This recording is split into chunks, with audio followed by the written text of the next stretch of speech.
యాదాద్రి భువనగిరి జిల్లా ఆలేరు మున్సిపాలిటీలో పోలీసులు భారీ కార్డన్ సెర్చ్ నిర్వహించారు. అనుమానాస్పద వ్యక్తుల కదలికల నేపథ్యంలో చేపట్టిన ఈ తనిఖీల్లో పలు వాహనాలు, అక్రమ మద్యం, గ్యాస్ సిలిండర్లను స్వాధీనం చేసుకున్నారు. ఆలేరు మున్సిపాలిటీ పరిధిలోని పోచమ్మగుడి, భరత్ నగర్, శాంతినగర్ ప్రాంతాల్లో డీఎస్పీ శ్రీనివాస్ నాయుడు ఆధ్వర్యంలో విస్తృత స్థాయిలో కార్డన్ సెర్చ్ నిర్వహించారు. ఈ తనిఖీల్లో సరైన పత్రాలు లేని 31 ద్విచక్ర వాహనాలు, 3 ఆటోలు, 2 4 వీలర్ వాహనాలను స్వాధీనం చేసుకున్నారు. అలాగే 8 గ్యాస్ సిలిండర్లు, 50 లీటర్ల అక్రమ మద్యాన్ని సీజ్ చేశారు. గంజాయి సేవిస్తున్న నలుగురిని గుర్తించి కౌన్సిలింగ్ ఇచ్చారు.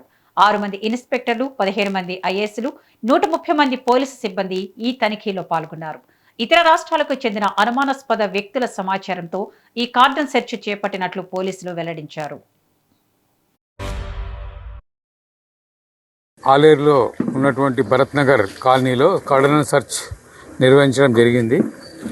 దాంట్లో మనకు Aleru local police and subdivision police మరియు జిల్లా నుంచి రిజర్వ్ పోలీస్ ఏఆర్ ఫోర్సు ఆఫీసర్లు అందరు కూడా పార్టిసిపేట్ జరిగింది. దీంట్లో ఈ మొత్తం ఆపరేషన్లో ఒక డిఎస్పి, 6 మంది ఇన్స్పెక్టర్లు, 15 మంది ఎస్ఐలు, ఒక 130 మంది పీసీలు పార్టిసిపేట్ చేయడం జరిగింది.